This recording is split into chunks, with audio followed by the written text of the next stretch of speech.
do, ba-dum.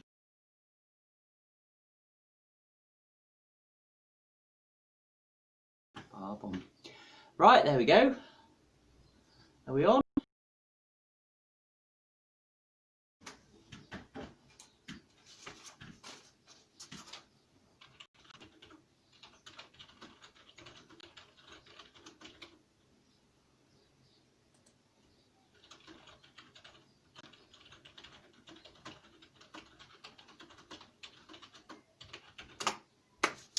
Right then, I think we are all good. Yeah, looks good this end. Just drop me a message please if you're out there in the ether, and just let me know that everything's streaming okay and you can hear me. I'm moving about. How many fingers am I holding up? Hello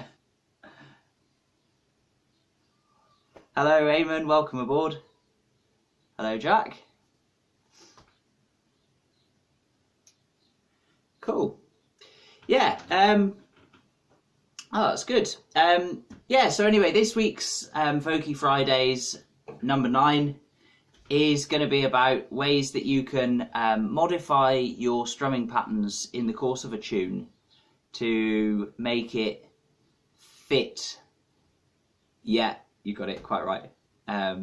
Yeah, to modify your strumming patterns to make them recreate melody rhythms. So there's some tunes that have interesting little melodic bits in them, and quite often when I'm playing I like to kind of replicate those in my strumming patterns. I made a tutorial a while ago on a request from Olivia Cassel in France, who said, could you show us what your strumming is for the little Folk Friend intro clip of me and my mate Felix playing that's on the beginning of a lot of my videos. And I kind of touched upon how to modify the rhythm for that in that video. But I wanted to give just a few more examples of things you could do and some kind of underlying principles for that, so that you can find ways to practice learning to do that on the fly in your own playing. This kind of is easier to do with jigs than reels. The reason being that most Irish reels are composed of just lots of quavers. You've got 8 quavers in a bar, and they tend to make full use of those quavers. You don't find many variations from the sort of standard reel formula of 8 quavers in a bar. Maybe you'll have a crotchet at the start or end of a bar. You get a lot of things like, for example, you might get bum ba ba do ba da ba dum ba ba do ba da ba bum ba. So where your 1 is a longer beat, and then all the rest of the bar is split into quavers. So there are fewer kind of cool rhythms that you can replicate in reels, which is why I'm not going to focus on them very much in this video. However, in jigs, it's more common for the bar to be broken up in more ways. So with a jig, you've got 6 quavers in every bar. That is 6 1/8 beats for transatlantic viewers. And there's lots of ways you could divide them up. So if you imagine that each of these arrows behind me is a quaver, that's 1 bar's worth of quavers. So you've got da da da da da dum. And I'm going to use Out on the Ocean, a tune that I've talked about lots before, just because I happen to have made a tune loop of it that you can practice with as the first example of this. So in the very first bar of that tune, it goes da da da da dum. So what you've got there is, that one's gone, because the first one is twice as long. So you've got a crotchet at the start, da dum da da dum, 1 3 4 5 6, something like that. And that 1 3 4 5 6 1 3 4 5 6 is the standard da da diddly jig strumming pattern that I always talk about. So what you're doing there, your hand is performing all of the movements on this list, down up down up down up, but it's missing out the second one, so that you get a longer note and a hand movement that doesn't hit anything for this quaver here, quaver number 2. So that is down, silent, down, up, and that's the kind of standard jig pattern. Well, later on in Out on the Ocean, in the 3rd bar of it, so it goes da da da da da, bar 2 da da da da da da, Then the third bar, we've got a slightly unusual rhythmic feature for an Irish tune in the third bar. So it goes da da da da dum. So that is 1, 2, 3, 4, 6.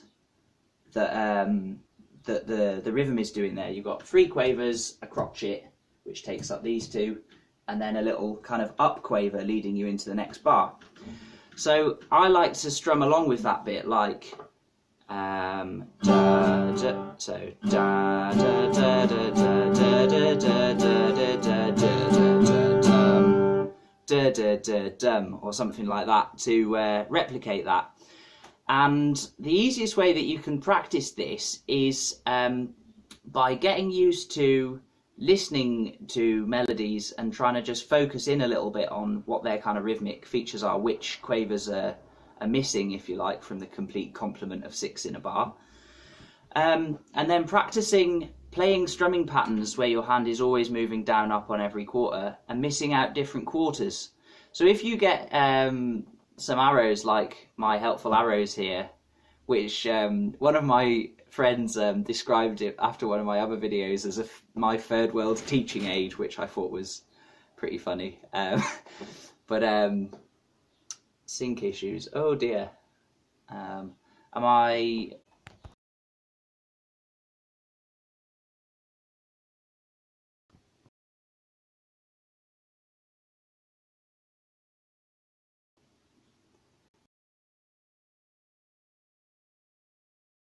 I think we're back.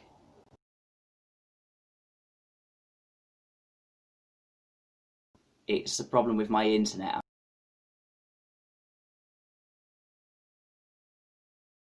Well, I'm just about to move house, and I'm going to be streaming from my attic soon, where the... Sadly, I've got the money together to buy a brand new webcam for doing these streams specifically, but the problem is, because of the coronavirus situation, everybody's buying high-def webcams at the moment, so they've sold out literally everywhere, and I can't get one from anywhere. So this is the issue at the moment, but I will very soon have an HD camera and decent internet connection. Anyway, right, let's crack on. So we've got our 6 quavers. In the third bar of Out on the Ocean, it goes 1, 2, 3, 4, and this one is missing.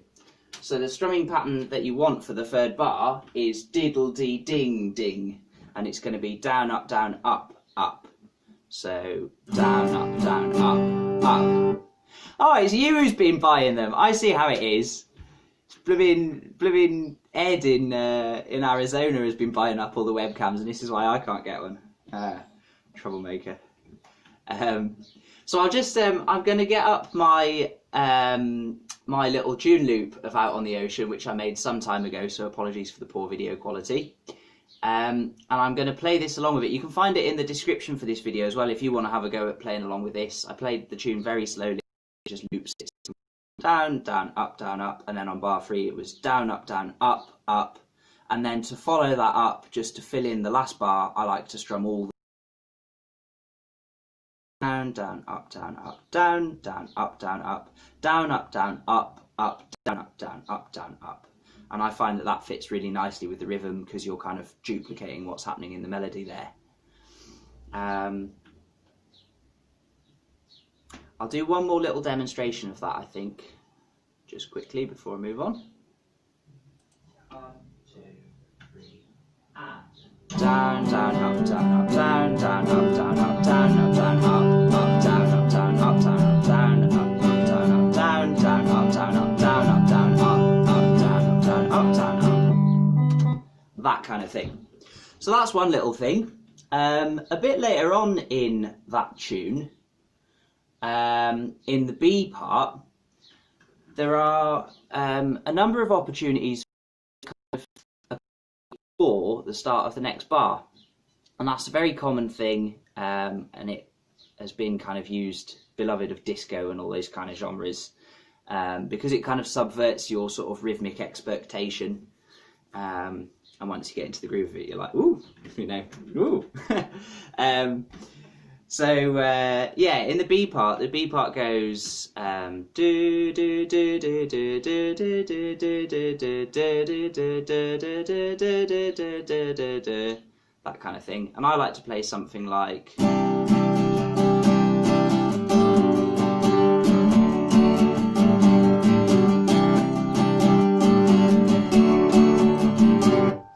So what I'm doing there, you've got diddly diddly diddly diddly diddly diddly diddly, 4 bars where I'm playing straight chords, 1 chord per bar. C, D, D. Really handy little manoeuvre if you're in G major. Sounds very sort of nicely like it leads into the next chord. If you play a G major chord, the standard way, I like to play it with that extra finger in it just to fill it out a bit. And then you take your bottom finger off and push your index finger over slightly so it's muting the bottom string, and now you've got still a G chord, but the B is in the root note, and there's no G at the bottom. So you've got, and then you follow that up straight away with what I call country C, which is like that. So you've got basically a G chord, except the lowest pitched 2 fingers have moved up a string. So then you can do dung, dung, dung, ba, ba, da. And the way that I strum that, let me just go back to my amazing paper cut out arrows.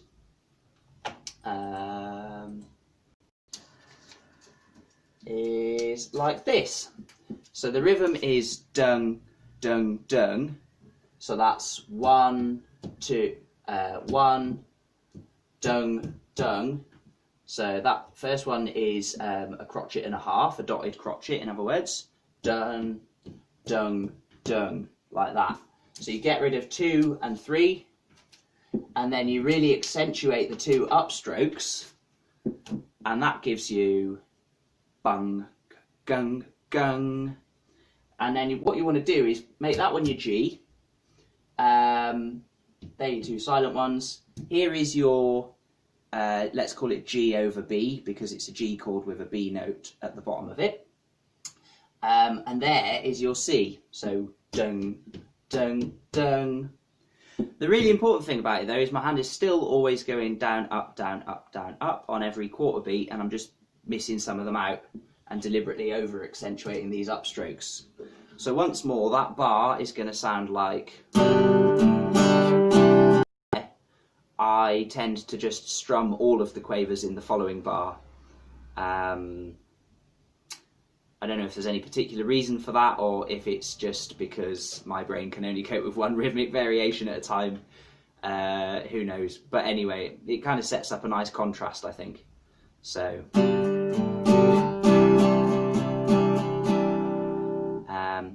yeah, I'm doing that in bar 3.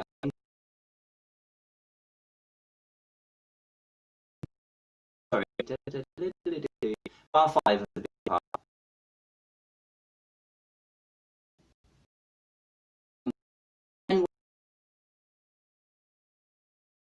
Changing early, I do the same for the 5/1. So I go da da da da da da da da da da da da. So you can see there I've changed to that D a quarter beat too early. So G, D.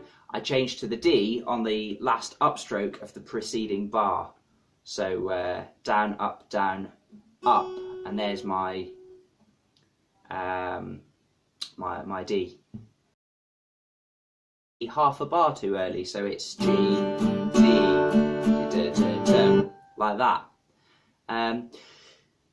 That was somewhat of a confusing explanation, so I'm going to go back a little bit, and I'm just going to play the whole of the B part as I would play it along with my loop here, and then hopefully you will get a kind of idea of what I mean. I'm just going to kick in on the B part.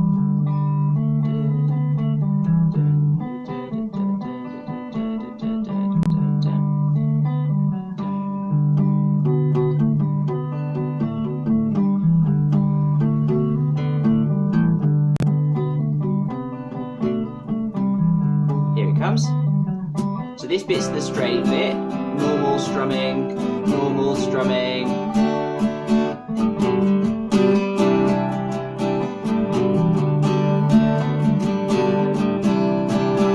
So then I do the straight again, straight.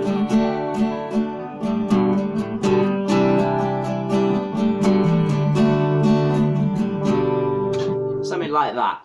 So yeah, you can see there I'm kind of setting up a little bit of a contrast between half of a B part straight and then half of a B part with a little funky lift in, and then yeah, using that to kind of mirror the nice funky feel of that bit of the tune. So yeah, that's two things you can do with jigs. I'd like to have a look at another jig which you can do some cool things with as well. This is another one that I made a tune loop of some time ago, and that's also linked in the description down below. This is a really great tune. Unusually, it's in G Mixolydian, which you don't find loads of folk tunes in that key. It's called Banish Misfortune, and I'll just play it. 2, 3.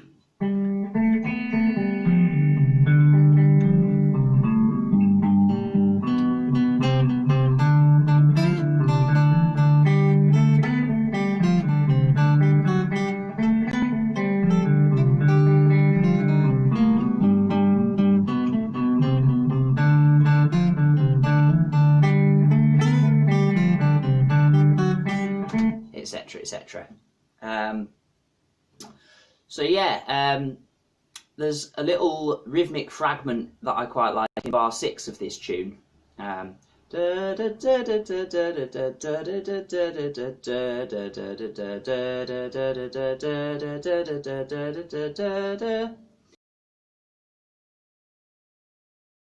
Jig rhythm. Normally it's da da diddle dee or diddle dee diddle dee. But this one is diddle da da dum. So what we've that one, if I put my little strum arrows back up,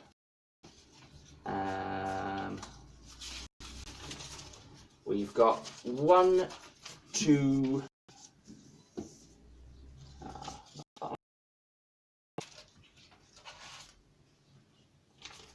We've got 1, 2, 3, and then it misses out 5 over here. So that sounds like that. So I like to replicate that in what I play, and then in the you kind of get the feeling that this one has taken the place of the strong beat of the following bar, and that's kind of part of the funk thing of subverting the strong beat and deliberately playing it too soon. So if I play bar 6 and bar 7 together, it's going to be so you've got biddle dee ding ding da da da da da like that. And the dominant ones want to be biddle dee ding ding da da da da da like that. So yeah, that's a nice little phrase, and that kind of mirrors the notes of the tune.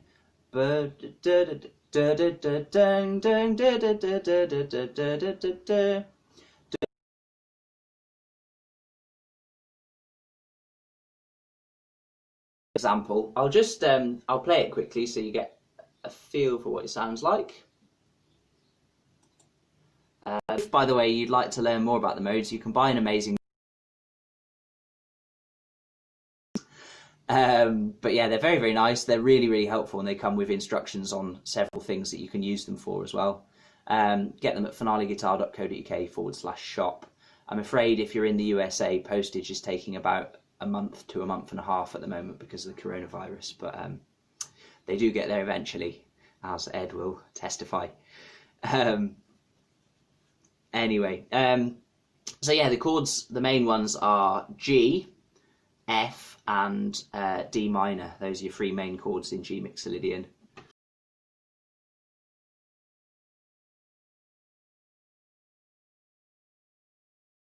Anyway, shut up, so without further ado, here is the tune, Banish Misfortune, G in G Mixolydian. Oh, it doesn't have waffle.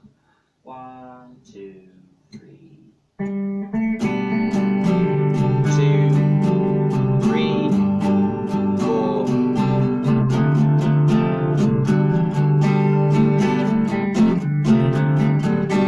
So that little bit where I changed to the F chord, in a minute. Here it is.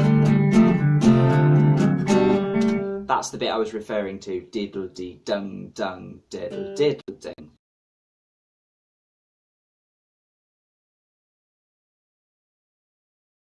I changed to my F chord on this dominant upstroke here, so you get diddle G.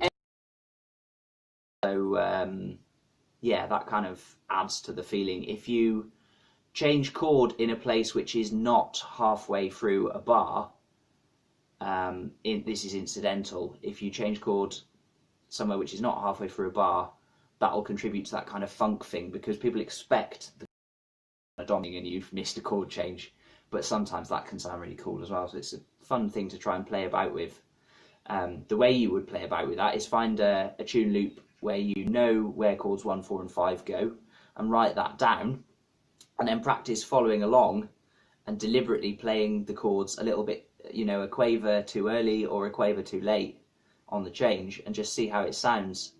You can get some really interesting effects with that. Of course, it's one of those things as well that just comes with time, and the more you play along with stuff, you'll end up doing it by mistake one day probably, and then you'll get it again.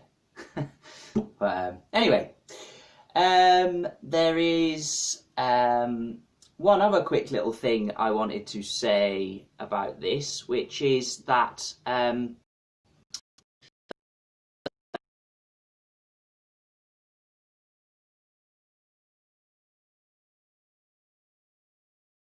chromatic links between chords. So I'll give you an example with this tune. In the key of G Mixolydian, you've got G major and F major as kind of your two of your main chords, and those two chords are separated by two semitones. Ah dear, I'm sorry about that, Brian. It's because of my rubbish internet here, I'm afraid, and at the moment there's very little I can do about it, but hopefully as of next week, hopefully we'll be okay, because my phone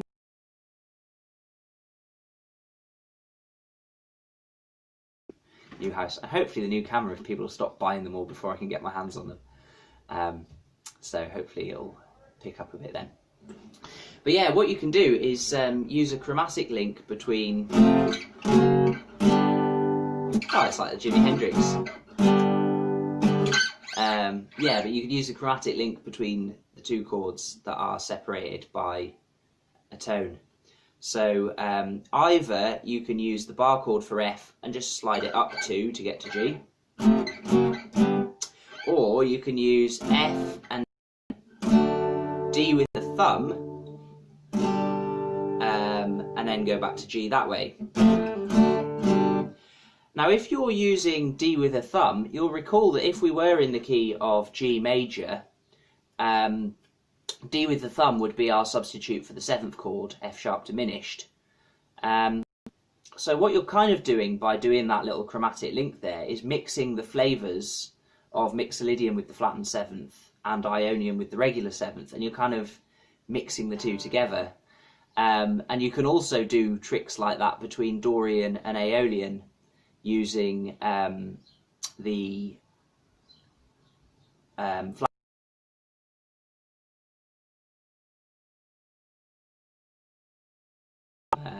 from Dorian, and that can make some cool little chromatic things as well.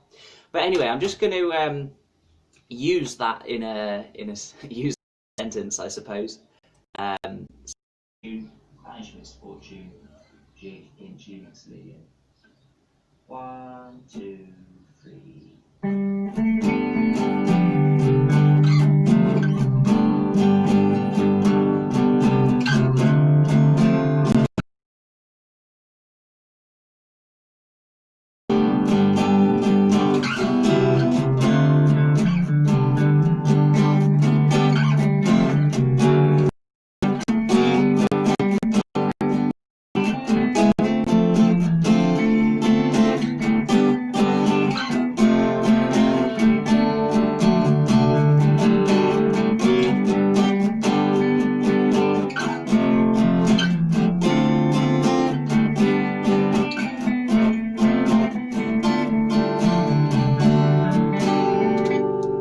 we go. You'll notice at the end there, as well as linking F back to G using that chromaticism that I mentioned before, another nice little trick is to mix the flavours of G Mixolydian and G Ionian, because where you've got chord 5 in G Mixolydian,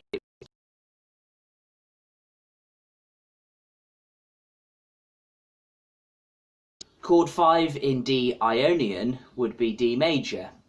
So you can actually use a really nice little link from chord 5 in Mixolydian back to G, chord 1 in Mixolydian, via D major. And that works nicely because here's D minor, your chord 5 in G Mixolydian. And if you change to D major, the difference is that that note at the top there, the F, has gone up 1 fret, 1 semitone to F sharp in the D chord. And if you continue that logical little progression,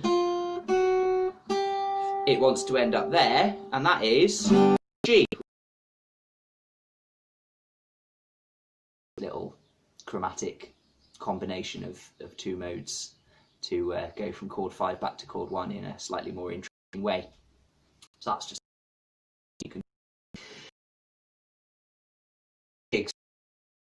I'll be making more videos about them soon. I've got some planned, but this is going to require some more arrows. So just bear with me a minute while I fetch the blue tack.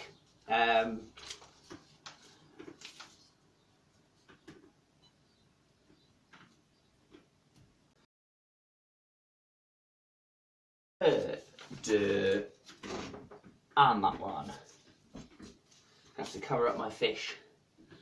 Poor old fish. There we go.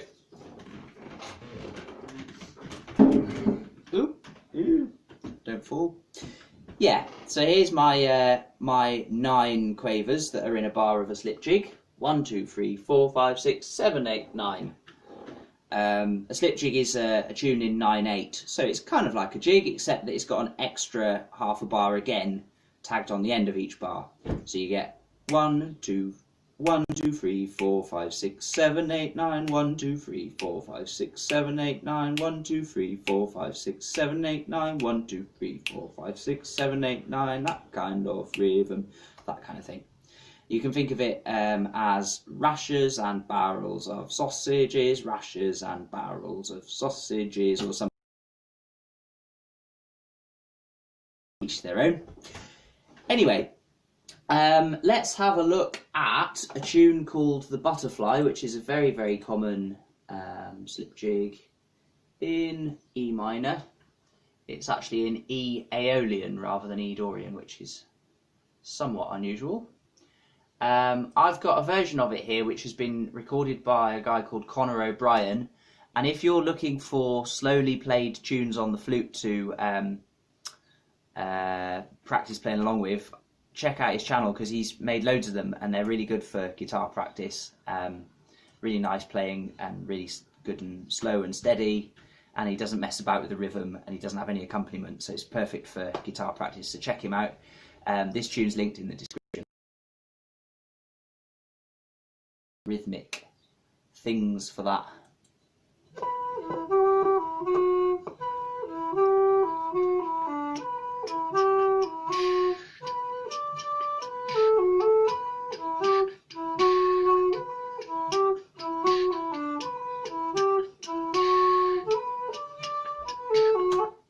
Right, so at the beginning of the tune there you've got ding, ding, duh, duh, duh, and the usual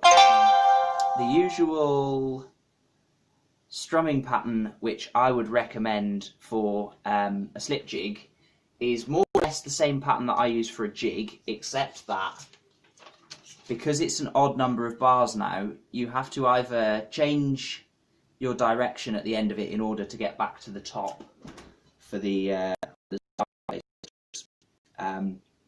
but it's up to you which of those two ways, and there is of course the trad method where you just do down, up, down, down, up, down, down, up, down, and that would be a bar. That's kind of the most common way that I see people doing it actually. Personally, I don't like doing it that way, but each their own, you know. Anyway, if you are playing my kind of standard pattern, so you're doing down, down, up, down, up, down, up, down, down, down, up, down, up, down, up, down, and you want to convert that so that it matches the little rhythmic figure in the start of the tune, bum, bum, ba, ba, ba. So you've got bum, bum, ba, there, dun, duh. So the rhythm bar is a crotchet, two quavers, a crotchet, a quaver, a crotchet, two quaver, a quaver, and a dotted crotchet at the end.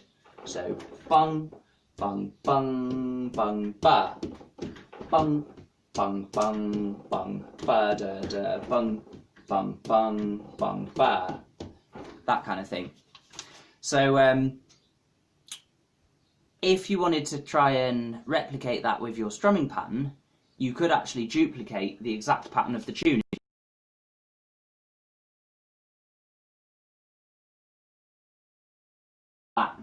So here's what that would sound like on this here guitar. So we've got dun, dun, dun, dun, dun. And for the last three I'm going to change to D, by the way, because the tune is up to an F sharp for this last long note here.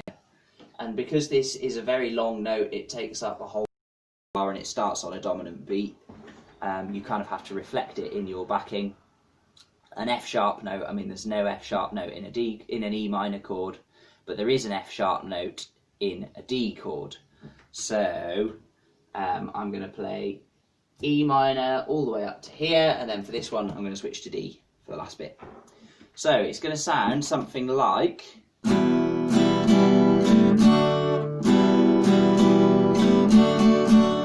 And the second bar of it, I'm going to put the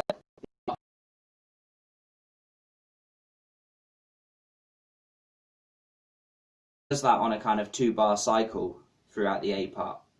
So we've got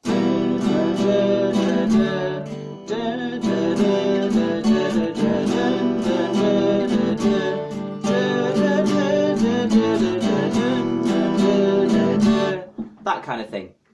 So by missing, again, it's the same principle as ever. By missing out the relevant quavers, I'm kind of duplicating the feel of the tune. If I wanted to add another layer to that, there's a lot of kind of long notes in this tune, and it might be quite nice to duplicate them with my chords. And one thing that I really like to do this with is using power chords, which I've covered for using in the key of E minor in my other videos. I do a little that kind of thing. So what I'm doing there is I'm doing an E power, which is index finger on the 7th fret and ring and little fingers on the 9th fret of the D and G strings respectively. And you can play all the strings for that one, including the open E string at the bottom. And then where we get to the long G note, which is on the 4th quaver of the first bar, I like and then I do this chord, which I don't know if you can see that. I've got my ring finger on the 9th fret of the A string and my index finger on the 7th of the D string, and that's a kind of it's like D with a thumb. It's a substitute for an F sharp diminished chord. It's kind of an F sharp minor, but not really very definite about it, and it fits nicely in the keys of G major or E minor. So yeah, it's very useful for tunes in E minor.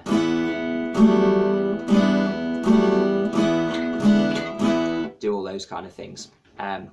Anyway, so what I'm going to do is a kind of G chord, but one that's convenient when I'm playing power chords and stuff way up here. That's good. You could just do it with E minor, G and D, of course. So that's going to be G for these two, And then here I'm going to do my kind of F sharp substitute chord for the long note. So that's going to sound something like...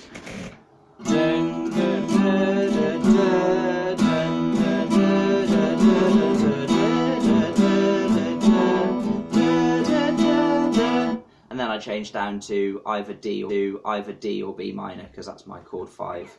A 7 chord 5. Run over multiple quavers, then think about if it feels like that long note needs reflecting in your chords, maybe play the chord that's the same note as the long note, just to match up with that. Yeah. Anyway, from other people as well. Check out Conor O'Bryan, his channel's really good. There's some people I've mentioned in previous Folky Fridays as well who've got channels where they upload just tunes. So they're all really good practice. I'm actually working on a new thing at the moment. There's going to be a folkfriend.co.uk very, very soon, which is going to have tune play-alongs as one of its features. And they're going to show you different versions of the chords on each time through so that you can practice going along with a nice slow tune loop. I'm going to record them at a few different speeds, and then you're going to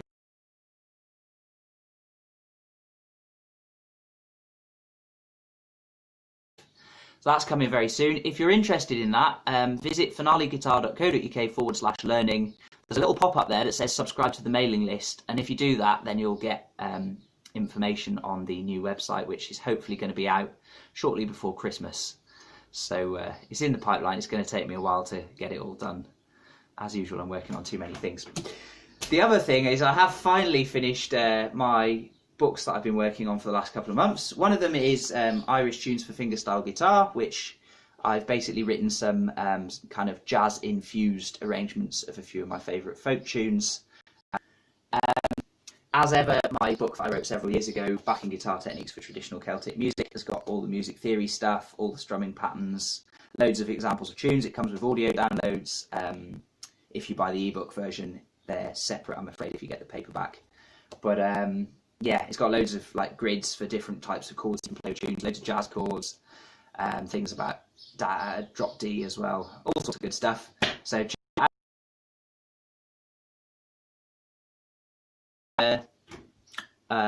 really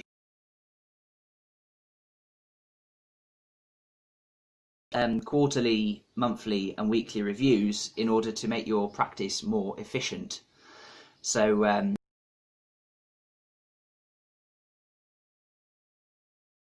tools to break those down into little manageable steps, and hopefully stops you from getting distracted by all the little side roads that pop up and stop you actually achieving the things that you want to achieve. And it's also got some other useful things in it. It's got a section which uses Tablusic, which is a system I invented, which is basically guitar tablature but including note lengths as well, so you can write down how tunes go and how to play them, and it shows you the fingering, which I think is kind of missing from tablature and sheet music, and so it kind of merges features of the two to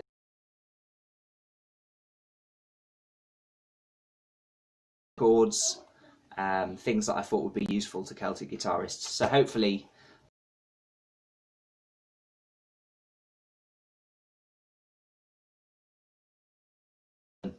I'll put a link in the description in just a second as well. Last thing for this week, I'd love to know if you've got any ideas for what you would like me to anything at all, you know, just let me know. Drop a comment or message me or email info@finaleguitar.co.uk. And there is a Folk Friend Facebook page as well now, so if you would like to get all the latest news about my tutorials, all my videos go up on there as well. It's linked in the box, or you can search Folk Friend Celtic Guitar on Facebook to find that as well. In fact, let me just double check that it is linked in the box, because I'm not 100% sure that I remember to put it actually. Let's have a look. Oh yeah, it's right down the bottom. Yeah. So yeah, give that a like, and you'll get all the latest news and stuff. Yeah, so unless anyone's got any particular questions, if you've got any questions, speak now.